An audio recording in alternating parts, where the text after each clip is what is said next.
नमस्ते बच्चों। ऊर्जा प्रबंधन यानी कि शक्ति व्यवस्थापन हम लोग पढ़ रहे हैं। शक्ति व्यवस्थापन के 4 भाग हम पढ़ चुके हैं।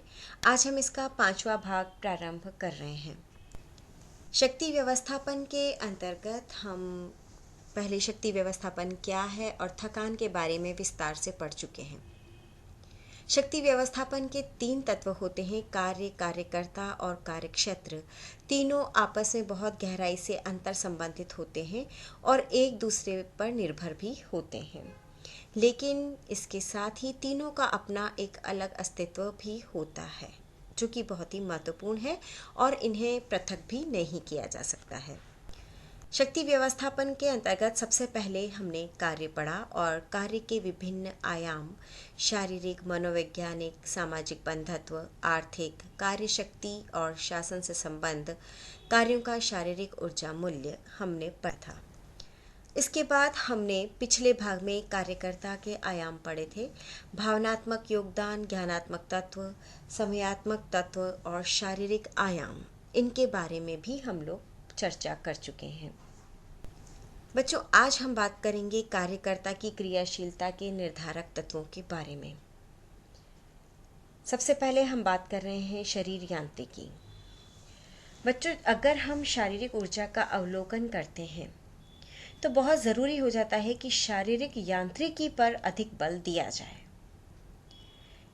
ये शरीर की खड़ी मुद्रा और क्रियाशीलता से संबंध रखती है बच्चों, कि जब व्यक्ति कार्य कर रहा है, कार्यक्षेत्र पर है, तो उस समय उस व्यक्ति की मुद्रा कैसी है और उसकी क्रियाशीलता कैसी है।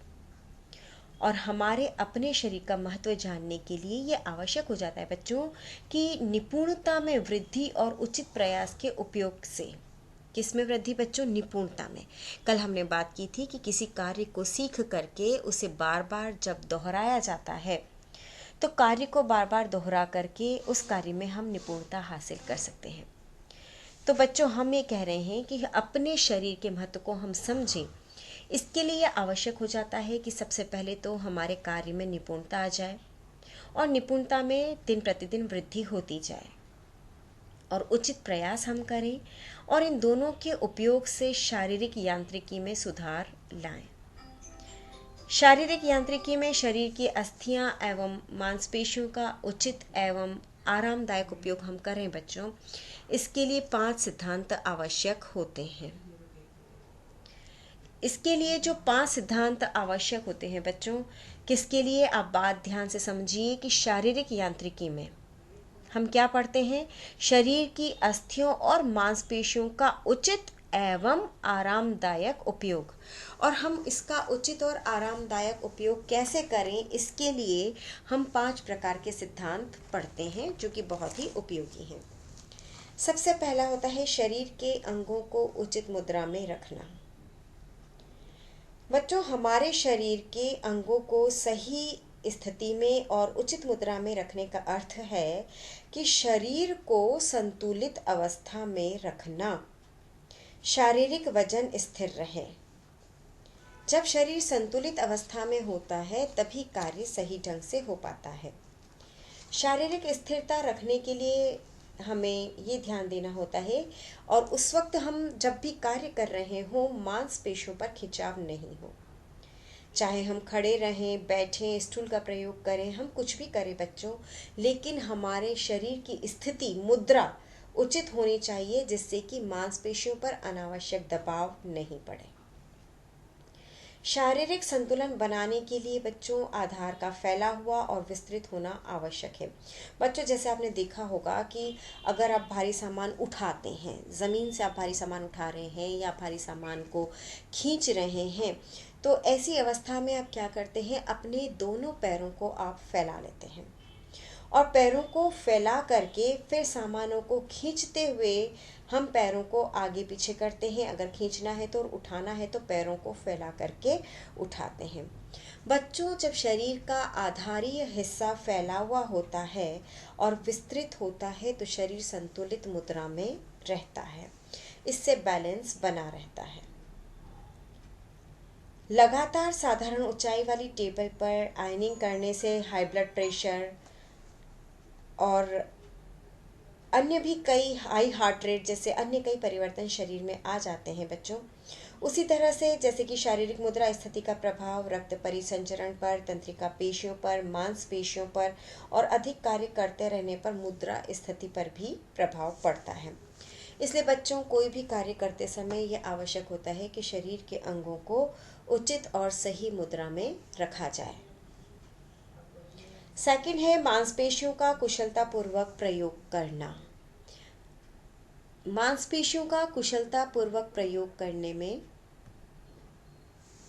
यह ध्यान रखा जाता है कि बड़ी और मजबूत मांसपेशियों का उपयोग अधिक हो, तब कार्य सरलता से होता है।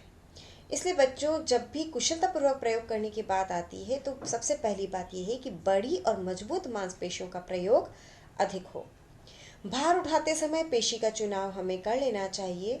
और हमें किसे चुनना चाहिए बच्चों? हमें चुनना चाहिए पैरों की मांसपेशियों को, क्योंकि हमारी पैरों की मांसपेशियां अधिक मजबूत होती है। जब हम कमर से झुकते हैं, मैंने आपको पहले भी बताया कि हमारी जो वर्टिब्रा है वो वजन उठाने के लिए नहीं है, हमारी बॉडी को स्ट्रेट रखने के लिए है। और हमारे घुटने और पैरों की मांसपेशियां वजन लेने के लिए है और मुड़ने के लिए है। तो कमर से झुककर उठाने में श्रम अधिक करना पड़ता है, इसलिए बच्चों घुटना ज़मीन पर टेक करके वज़न को उठाना चाहिए और घुटना मोड़ करके बैठ करके वज़न उठाना चाहिए। बच्चों छोटी मांसपेशियों के उपयोग से शक्ति व्यय कम होता है, लेकिन क्या होता है कि अगर लगातार इनका प्रयोग करते रहें तो ऊर्जा व्यय बढ़ जाता है। इसीलिए कहते हैं बच्चों कि बड़ी मांसपेशियों का उपयोग करना चाहिए। जैसे सब्जी काटते समय चॉपिंग बोर्ड का उपयोग करना चाहिए, पॉलिश करते समय बाहों का उपयोग करना चाहिए, उंगलियों के उपयोग को कम से कम बचाना चाहिए। अर्थात छोटी मांसपेशियों का प्रयोग कम और बड़ी मांसपेशियों का उपयोग हमें अधिक करना चाहिए। कार्य हमेशा लय में करना चाहिए। शारीरिक क्रियाओं में लय का प्रयोग एक ही क्रिया को लगातार और बार बार दोहराना, निरंतर करने में परिभाषित किया जाता है। लय का महत्व बच्चों वैसे तो आपने कला में देखा होगा, संगीत में, नृत्य में आदि में लय को बहुत महत्व दिया जाता है, लेकिन बच्चों इस लय का संबंध मनोरंजन और प्रसन्नता से भी होता है। और लय की उपयोगिता कार्य संपादन में बहुत अधिक होती है। जो कार्य लय में किए जाते हैं उसमें थकान कम होती है, और जिन कार्यों में लय बार बार टूटता है तो उसमें थकान अधिक होती है। जैसे कि बच्चों आपने देखा होगा कि जब बर्तन को साफ़ किया जाता है तो एक जैसी प्लेटें, एक जैसे बाउल हम एक साथ साफ़ करते हैं। ऐसा क्यों होता है बच्चों? क्योंकि हमारी हाथ और भुजाओं की जो गतियाँ होती है वो गति सारी एक लय में होने के कारण कार्य जल्दी, आसानी से और कम थकान वाला हो जाता है।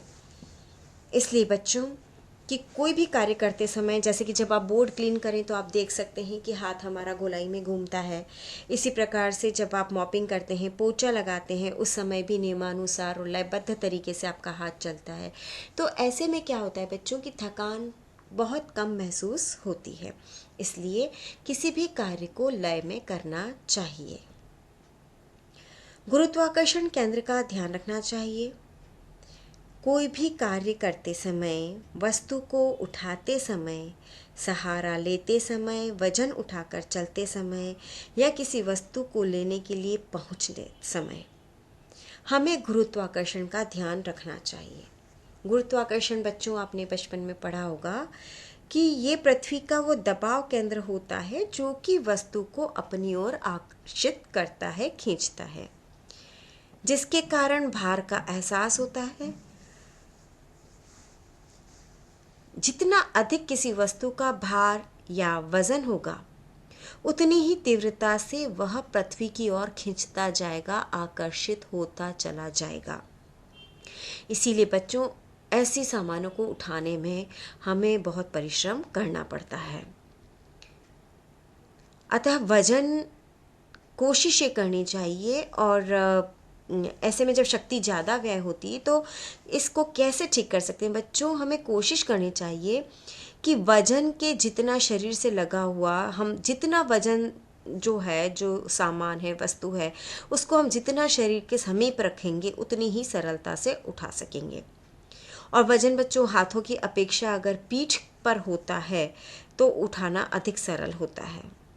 इसीलिए बच्चे स्कूल का बैग कहाँ उठाते हैं? कंधों पर पीछे की तरफ उठाते हैं, पीठ पर लटकाते हैं, क्योंकि वजन उठाने का एहसास उस जगह कम होता है। ऐसा क्यों होता है बच्चों? ऐसा इसलिए होता है क्योंकि वजन गुरुत्वाकर्षण की सीध में आ जाता है। हमारा शरीर सीध में रहता है, ठीक है।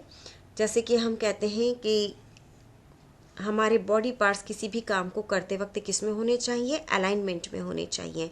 हमारा हेड, हमारा ट्रंक और हमारा पेल्विक्स तीनों एक सीध में होने चाहिए, अलाइनमेंट में होने चाहिए, क्योंकि ये जब तीनों एक सीध में होते हैं तो गुरुत्वाकर्षण की जो रेखा होती है वो एक सीध में आ जाती है, एक पंक्ति में आ जाती है। और एक पंक्ति में आ जाने से वजन का एहसास नहीं होता है। इसलिए बच्चों, कोई भी वजन उठाते समय हमें उसे अपने शरीर के समीप रखना चाहिए। कोई बड़ी थाली हो या बड़ा चौड़ा बर्तन हो तो सामान ले जाने में अधिक श्रम करना पड़ता है, जबकि बच्चों अगर आप एक बकेट उठा के चलते हैं जिसमें कि कपड़े रखे हुए हैं तो वो उठाना सरल होता है, क्योंकि वो जितना हम अपने पास ले सकते हैं किसी वजनी वस्तु को, उतना ही उसका उठाना आसान होता है। साथ ही कार्य करते समय बच्चों गुरुत्वाकर्षण के संतुलन का और सीध का ध्यान रखना चाहिए।